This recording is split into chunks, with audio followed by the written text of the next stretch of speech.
In 2025, the United States recorded the worst collapse of honeybee colonies in its entire history. Commercial beekeepers lost 62% of their hives. 1.6 million colonies vanished between June 2024 and March 2025. The USDA estimated $600 million in direct losses. Beekeepers describe phones ringing nonstop with desperate calls asking the same question. Got any extra bees? Got any extra bees? One commercial operator in Southern California who manages 25,000 colonies lost more than 60% of his bees in a single season. He said, and this is worth hearing, there's only so many hits you can take before you start saying, I do not know if I can keep doing this. Meanwhile, growing quietly in the mountains of South Africa, there is a bush that has been producing sweetness without a single bee for millions of years. Not an artificial sweetener manufactured in a laboratory. Not a sugar substitute that leaves a chemical aftertaste on your tongue. A genuine golden, honey-flavored plant extract that indigenous people have been harvesting since before written language existed in that part of the world. And the odds are very high that you have never heard of it. The plant is called honeybush. Its scientific name is Cyclopia, and it belongs to a genus of 23 known species found nowhere else on the planet, except the fynbos biome at the southern tip of Africa. Each species has its own personality. Cyclopia intermedia, called mountain tea, produces the richest and most prized sweetness. It grows at high altitude in remote mountain ranges and accounts for 85% of the wild harvest. Cyclopia genostoides, coastal tea, thrives closer to sea level, with its brilliant golden stems and needle-like leaves arranged in groups of 3. Cyclopia subternata, valley tea, prefers marshy lowland areas and has become one of the easier species to cultivate commercially. Some species have resisted every attempt at cultivation and can only be harvested by walking into the mountains and finding them where they have always grown. That region, the Cape Floristic region, is one of only 6 floral kingdoms on the entire Earth. To put that in perspective, all of North America, all of Europe, and all of Northern Asia combined make up just one floral kingdom. This small stretch of South African coastline constitutes an entire kingdom by itself, containing more plant species per square kilometer than almost anywhere else in existence. And right there, in that extraordinary landscape, grows a woody shrub with bright yellow flowers that smells unmistakably like honey the moment you crush a leaf between your fingers. Brew its stems and you taste honey. Process its flowers and leaves into a concentrated syrup and you pour a golden liquid that substitutes directly for honey in any recipe you can name. This plant was first documented in botanical literature in 1705. That is over 300 years ago. It has been sitting in the scientific record, its properties known and described, for longer than the United States has existed as a country. And yet if you walk into any grocery store in North America, Europe, or Asia, you will almost certainly not find a single jar of honeybush syrup on any shelf. The question is not whether this plant works. The question is why the world forgot about it. And the answer involves indigenous knowledge that was dismissed, an ecosystem that exists nowhere else, a bee crisis that is accelerating every year, and a set of compounds so remarkable that researchers have called one of them a miracle molecule. To understand what honeybush actually is, you need to understand the world it comes from.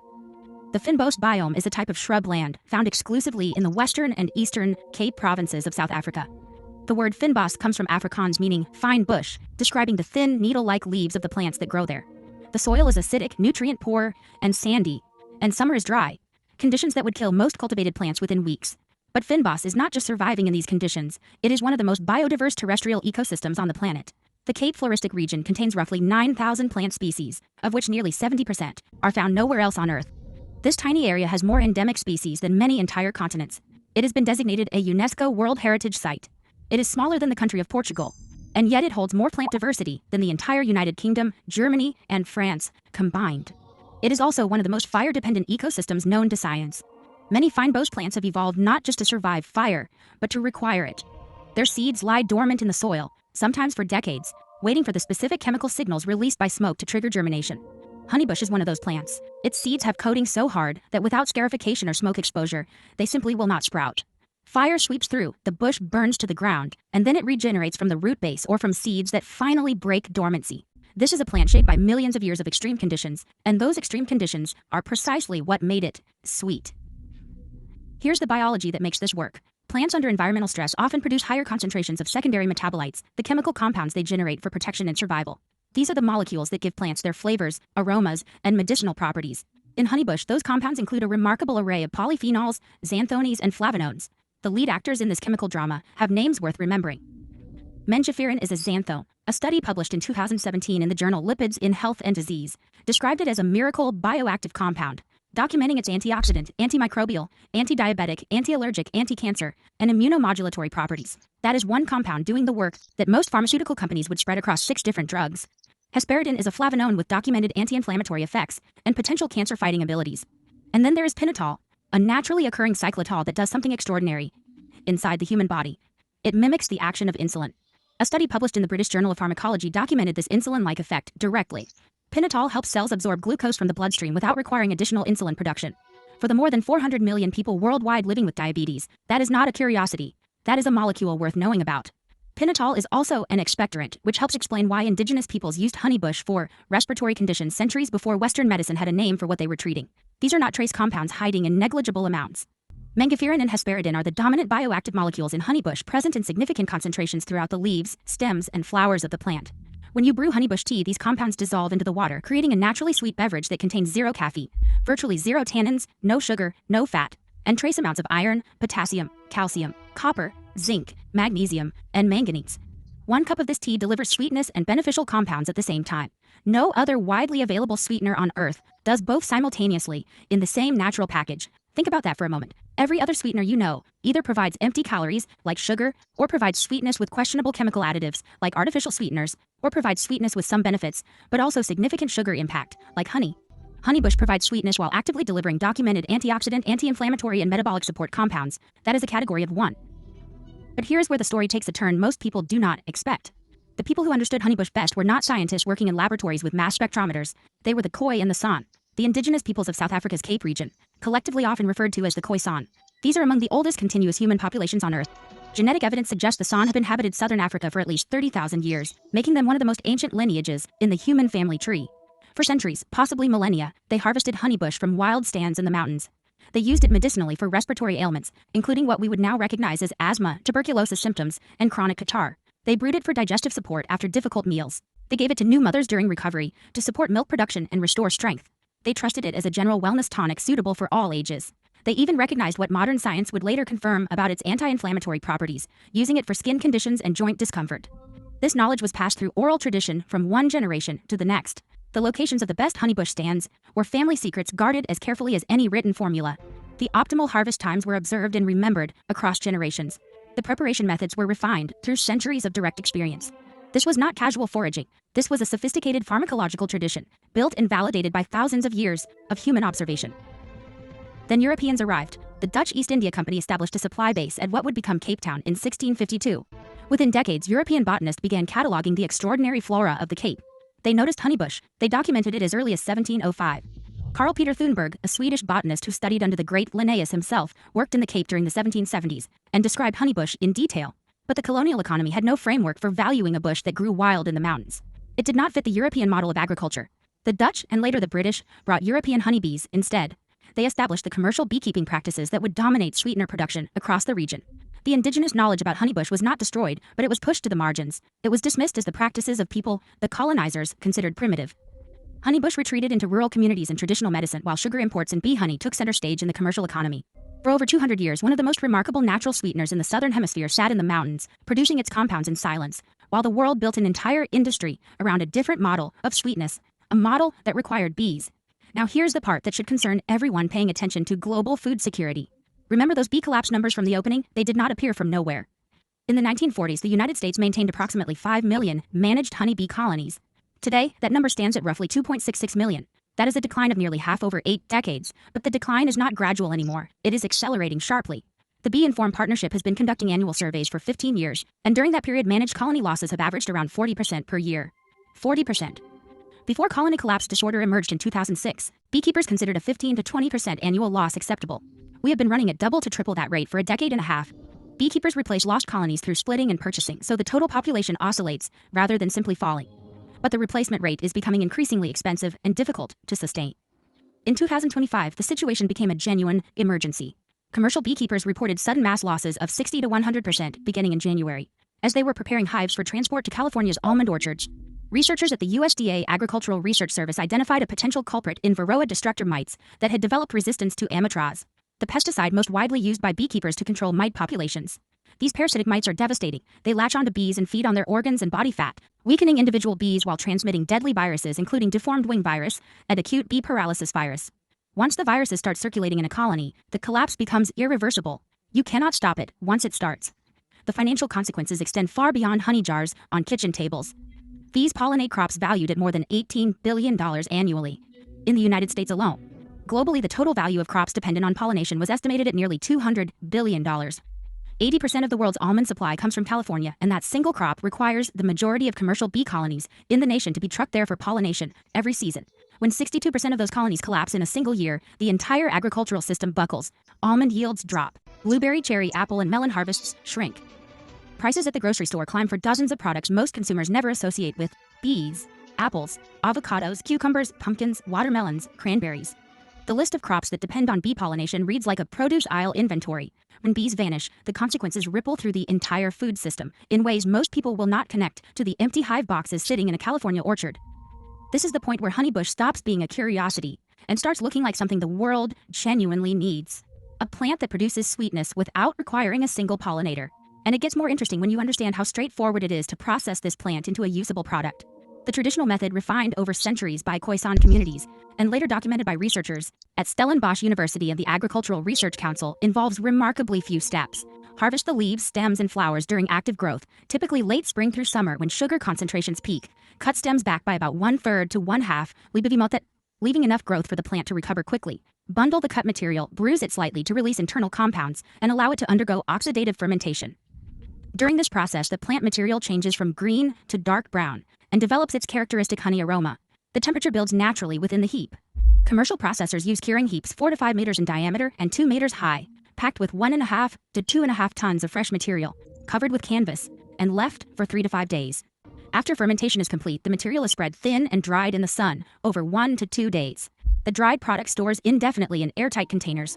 From here, you can brew it directly as tea, which itself carries natural sweetens. But the real honey substitute requires one additional step that anyone with a kitchen can perform. Simmer the dried material in water at a ratio of roughly 1 part plant to 4 parts water. Maintain gentle heat for 1 to 2 hours while the sweet compounds extract fully. Strain the liquid through a fine mesh. Continue reducing over low heat until it reaches syrup consistency. The resulting golden syrup looks remarkably like honey. Its flavor profile falls within the range that most people recognize as honey-like, though with its own distinct character. It stores at room temperature without spoiling or crystallizing. You only need a pot, a strainer, and a heat source. No centrifuge, no honey extractor, no beekeeping gear of any kind. I want to be precise because accuracy matters more than hype on this channel. Honeybush syrup is not chemically identical to bee honey. Bee honey is primarily fructose and glucose produced through enzymatic processing inside a honeybee's body. Honeybush syrup derives its sweetness from a complex mixture of polyphenols and natural plant sugars. In most countries, it cannot legally be labeled as honey because regulatory definitions require bee involvement. What it can accurately be called is a natural plant-based sweetener with a honey-like flavor and a set of bioactive compounds that bee honey simply does not contain. In some ways, that makes it more interesting, not less. Growing honeybush is where the economics become almost absurd. Setting up a single beehive costs between $200 and $500 for the hive components alone. Add protective equipment, medications for mites and diseases, supplemental feeding during winter, queen management, and ongoing maintenance, and most hobby beekeepers spend well over $1,000 before harvesting their first jar.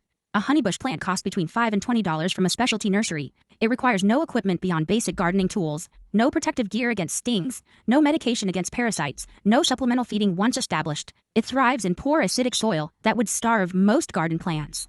It actually produces better results with neglect, because rich soil causes excessive leaf growth at the expense of the sweet compounds. The cost difference is real. Most Cyclopia species tolerate temperatures down to about -6 or 7 degrees Celsius without protection. Gardeners in USDA zones 8 through 11 can grow it outdoors year-round. Colder climates can use containers and bring them indoors for winter.